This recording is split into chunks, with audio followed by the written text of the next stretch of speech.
It was the least time on the ice since the first weeks in the National Hockey League, 12 years ago, excluding the games in which he left early due to injuries. Unless he falls into a barrel of magic potion, we wonder how Gallagher will manage to regain the momentum of his good days. It was already challenging last year. It's even more so since the beginning of the season. The wear and tear of time seems to be catching up with him. His lack of speed makes him extremely vulnerable. This brave warrior, whom no one saw in the NHL when he started in the junior leagues, still managed to score 202 goals and accumulate 395 points in 677 games thanks to extraordinary determination and courage. But the numerous blows suffered and injuries have taken a toll on his body.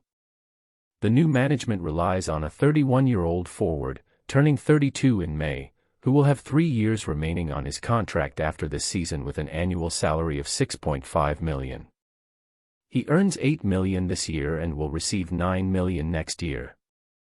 His annual salary will decrease to $4 million in 2026 to 2027. You could also say it's an eternity. Unless you give up at least a first-round pick or a top prospect for a rebuilding team, Gallagher is impossible to trade. Unless they accepted another player in return in the same situation, and the CH would not have solved its problem. Hello Habs, how are you? Before continuing, subscribe to the channel right now to ensure you don't miss any important information in the future. The only other solution, less pleasant to mention due to the brilliant services rendered by this man, is the termination of the contract at the end of the season. The purchase of his contract will allow Jeff Molson to save $6.5 million out of a total of $19 million. Instead of deducting $6.5 million from the team's payroll every year for the next 3 years, Montreal would be left with a sum of $2.1 million or less per year until 2029 to 2030, except in 2026 to 2027, $4.6 million.